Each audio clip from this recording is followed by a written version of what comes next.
Hello, this is Letters to You in 73. Bring on the night. Dear Ewan, I'm in love. I had a wonderful day. There wasn't a shred of angst. I feel like I'm slightly back at our festival. It's a bacchanal night. We've shit, showered, and shaved. A cup of coffee for good measure. We've gotten over 20,000 steps already, so we're practicing walking slow. I haven't said, I love you and I'd marry you. I did say, I'll be in these places around these times and I'd like to see you again, and I understand you have a lot going on. He replied, I'm not going anywhere until I lose 30 pounds. There's an interesting line I'm walking on context. Don't express is an extreme statement, and you know I think pure asceticism is for the birds.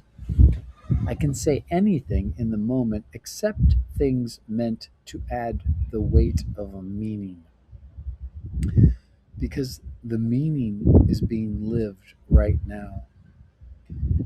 He kisses me for over an hour in the pool at the bathhouse. He made guacamole and fretted that the spice wasn't right. He made me coffee. I did the dishes and loaded the laundry and carried the water. We're dancing in meaning. I never would have seen how important this is if I hadn't met a guy who just doesn't do depth or formal relationships. And as I sit typing to you, I think, bring on the night. I could stand more hours of daylight, but the darkness syncs up with this getting lost in love and intrusive cognitions of Yogananda. Be back soon. He ordered me a Diet Coke. Continued the next morning. It was so fun. First, we went to the bar where we know the bartender. We laughed our asses off, and I stuck with Diet Cokes because I'm a lightweight. But I did take a gummy. His friend was teasing him, and I let slip that ALIFTIMTS always brings up how years ago the bartender loaned him money after he lost his wallet. It changed the teasing to warmth. I had what I call an innocent creeper. I made eye contact with the guy, and then the guy kept following me around. ALIFTIMTS made an effort to grab and kiss me more to signal I was taken. It didn't work, and I eventually turned and faced him and did my best to convey that I wasn't interested. He just couldn't get it, but I could tell he wasn't a bad guy. I felt a wave of sadness a little later and closed my eyes, and ALIFTIMTS said, Are you already sleepy? No, I'm having a feeling. What kind of feeling are you having? I'm sad thinking about leaving tomorrow. It went from him saying, What's the point in feeling sad? We should just enjoy life, to me saying, I totally agree. Sadness is just my body's way of telling me that something is meaningful to me. I capped it with, I'm totally down for the enjoyment part. I just feel the sadness on the way to enjoyment. It's like part of my enjoyment is noticing what's meaningful. This felt like a little crack in my practice. A new big group of guys entered a little later, and we were having fun imagining what they were like and talking about which of them we thought were attractive. I pointed to one and said, That one's the best in bed. It was something about how he moved his body. A little later, as the guy was walking by, we made eye contact and started chatting between the three of us. I looked at ALIFTIMTS after a sec and said, Can I say it? He nods. I look at our new friend, Cecil, and tell him that my guess was that of his friends, he was the best in bed. He quickly replied, Well, there's good days and bad days. And we all started laughing. I looked at ALIFTIMTS and said, Doesn't his response make my theory seem right? Laughing still, he nods. Then Cecil says, So, are you guys a couple? Awkwardness follows. I said something like, "We're undefined." What I'm learning from him is that we're already in the meaning, and when we have to say it all the time, it subtly denies what's here. ALIFTIMTS interjects, "Too deep for me." Cecil thinks I'm have trouble expressing myself and offers me advice. I assert, I am the top 1% of expressors on planet Earth. I tell him, I tell them it feels like I'm being tempted to break my practice. I wait. Cecil keeps telling me I need to say what I feel.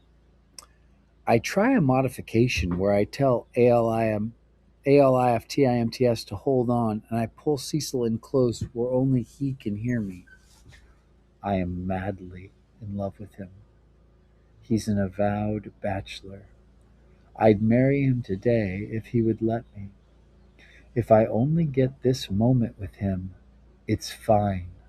Cecil's eyes are bugging out. He ends up going to the bathroom. I was feeling like I navigated it well when ALIFTIMTS looks at me and says, "Just say it." It was very direct, and my practice was wanting to break, and I thought, okay, you asked for it. So I love you, and it will always be unconditional, and I don't really care what anyone thinks about whether I'm wasting my time loving someone who won't keep me because it's my fucking heart and my fucking life, and you're wonderful, and I don't care if we text or you don't reply or we only see each other once a year. I love you. You're always nice to me. You're always generous with your kindness. You are so opinionated but never judgy, and it makes life more colorful. You're always protecting me, and I've never felt so safe. And you're clearly in touch with your anger, but you never hit me with it. Ever. He's stunned. He tries to say he'll never have a boyfriend because it's too complicated, and I cut back in. You're mistaking the terms. I don't know what I don't know what you mean by boyfriend, and now I don't know what I mean by boyfriend. You treat me like a boyfriend would treat me. I don't make my boyfriends text me back either. And then I grabbed something that was on the edge of my consciousness. You love me. I'm not saying how you feel. I'm saying that when I'm around you, your actions make me feel loved. Do you get it? You love me. That's enough. I'm thinking of switching all my boyfriends into this lover status. We're lovers. He's still stunned. I do like that term, lovers. Yeah, it's great.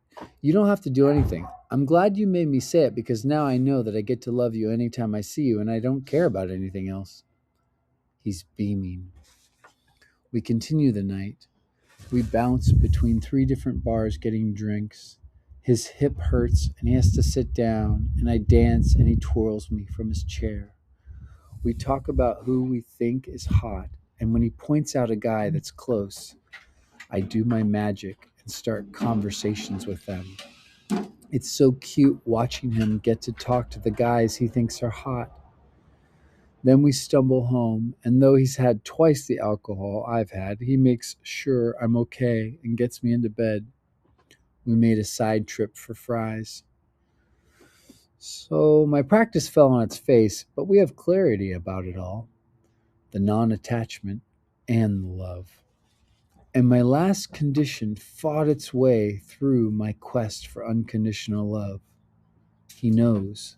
He knows clearly. He knows clearly that I love him. Somehow that's the prerequisite for my time on earth. Love is not seenness, but I get to learn that reality in my own time. But that practice was cool. And what I learned about being in meaning instead of always naming it is a real muscle. I'm going to keep practicing. There's so much ease in just being in the meaning, but sometimes you just got to say it. Isn't that fun? Have a great day, you.